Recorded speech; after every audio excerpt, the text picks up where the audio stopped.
Hi, Gary here. OPM. No, I'm not talking about OPM, you know, the seeds, the derivative of heroin. That would be bad. I'm talking about OPM, other people's money.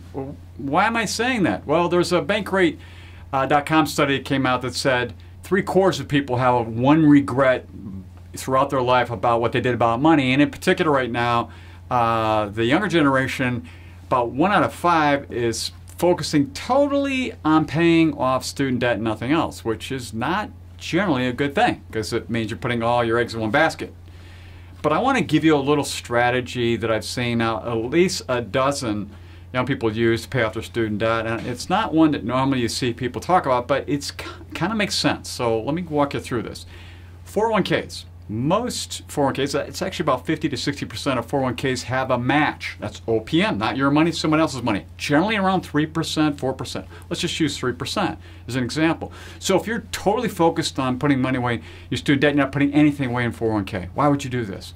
Well, if you put 3% of your money away and there's a 3% match and you make $50,000, that's 6%, that's $3 grand. So walk down the road about 5 years and it's around maybe roughly $20,000 with earnings and all that. A little over 50% of plans have where you can take a loan out from that plan, tax-free loan. Say, where are you going with this, Gary? Well, you could take $10,000 out of the plan, turn around, pay off that high interest rate Sallie Mae or one of these other outrageous, I've seen them as high as 14.5% loans, and pay it off. And in the meantime, you're paying your loan back to yourself. Now here's the really cool part.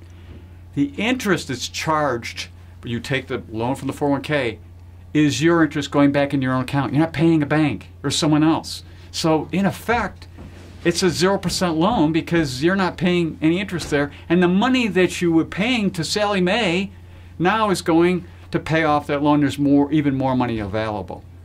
It's an interesting strategy. Again, using other people's money because your employer is putting money away that you can borrow out to pay off the student debt. And now you're not just focused on one thing, you've got at least two going there. Long-term planning purposes, long-term monies way down there in the future, as well as paying off horrible student debt. Something to consider, something you got to look into. Be very careful with this one because I'm not an advocate of taking money out of your retirement account, but this case might make sense. So until next time, enjoy.